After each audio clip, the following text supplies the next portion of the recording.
And my followers were all like, Luvcat, did you see her? And I hope that the fans love it as well. I have some pictures of it. The only thing that I know is voulez-vous coucher avec moi ce soir? Perfect, perfect. Don't be mad, honey, look.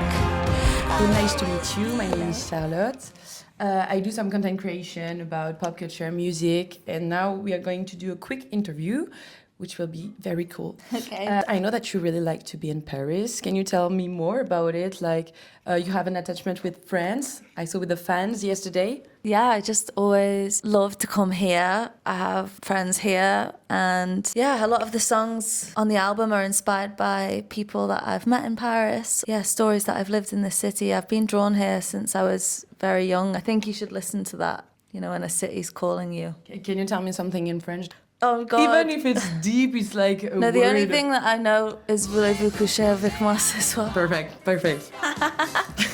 Okay, so your album drops on October 31st, Halloween. Total coincidence or like destiny or like something? It's a choice, I think. Yeah, it's a choice. I love Halloween. I think it's my favourite day of the year, and it's the day that I kind of feel most myself. The moment that I have a witch's hat on or some vampire fangs, I'm just so much happier. Yeah, so it's really has a meaning. It's cool that it falls on Friday. It's perfect. It's perfect timing. Yeah. So if you had to describe Vicious Delicious in just 3 words for someone who's never heard your music before. Tom Waits in silk panties. So you've opened for legends like the Libertines and the Last Dinner Party. What did you take away from performing on those big stages? Was it stressful? Because sometimes when you do the first parts, people don't know you. Yeah. So you're like on the big stage and like, I hope they will like it. Yeah, it was like extremely magical, that whole tour. To play at the Olympia here was probably one of my favourite shows, and then we played the Olympia again with the Libertines.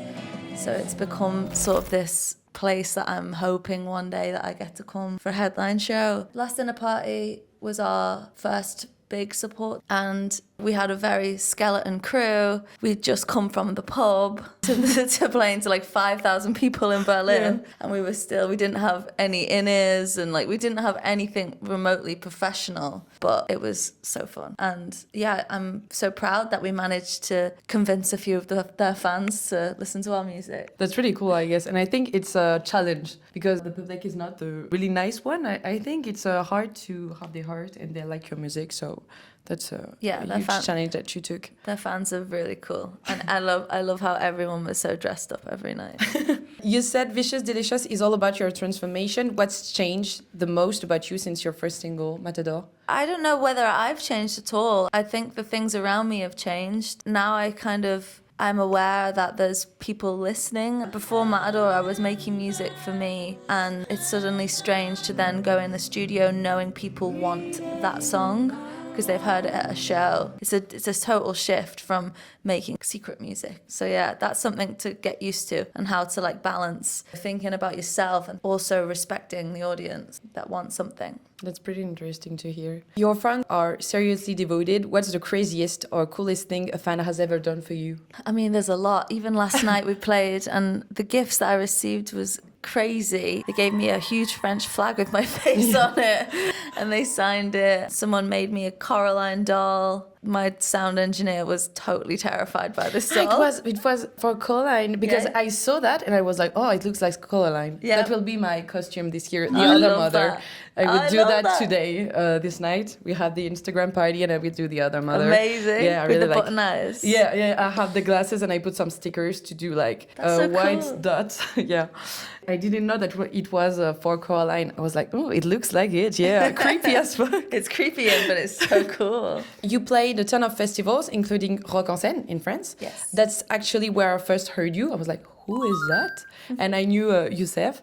And he was like, yeah, you don't know it? I was like, I really like the songs, but I don't know who it is. And then I checked. So do you have any fun memories from this tour festival? This summer we played 34 festivals. I mean, I probably shouldn't say, but Rock en Scène was definitely my favourite because I was playing in the rain in Paris. Yeah. It doesn't get better than that for me. Anyway, yeah, Rock en Scène was crazy to be on a main stage, and the lineup was just the most incredible women. I was there for Chapel Roan actually, and all the groups that passed this day were really cool. And actually, every time I go back home when I go to a concert, I do like a debriefing. I talk about what I did, what I thought about the artist, and my followers were all like Luvcat, did you see her? I really like her. I was there for her. and I was like, there was Chapel Run. And no, I was there for her. A lot of them. And I was like, okay, I have to check more about it. I found that wild when people were buying festival tickets just to see me. That's crazy. Yeah, there were a lot. And I was like, okay, there is something. So without spoiling too much, which track from the album are you most excited for people to hear? A song called Emma Dilemma. It's my favourite song on the record. It's kind of like an ode to my mum's best friend who's very crazy and a very intoxicating character. And yeah, it kind of like descends into madness. There's a big waltz at the end of it, which I can't wait to play live with the boys. I think it's probably my favourite, and I hope that the fans love it as well. If you could do a duet with anyone, dead or alive, who would you pick? My three choices would be Tom Waits, Gerard from My Chemical Romance, and Frank Sinatra. Do you remember your very first time on stage? I was 9 years old, I think, 7 or 9, something like that. And it was a school musical evening at a local theatre. Everybody else was singing songs from like S Club 7, Girls Aloud. And then I went on and sang Evanescence. And then the next morning everyone was like, oh, you're the goth that sings. The goth kid. I guess. But yeah, it was really scary. My playing piano and singing My Immortal, it was a very morbid song. Ambitious to do that. It was, yeah. I like to ask this question. If you had to recommend one movie or series, what would it be? One of my favourite series that I've ever watched was Hannibal with Mads Mikkelsen, and someone made an edit of one of my songs to that, and that was when I was like, I've made it. Oh yeah, really. Oh my god, life changing. You're like, okay. Yeah. Even if you like the TV show. And one last thing, what's the question you wish people would ask you in interviews, and what is the answer? Maybe what my favourite lyric of all time is. Oh, and what it is? It's a Tom Waits lyric from a song called Alice, and it's, and so a secret kiss brings madness with the bliss, and I will think of this when I'm dead in my grave. Really deep. Thank you very much. It was really nice to talk about it.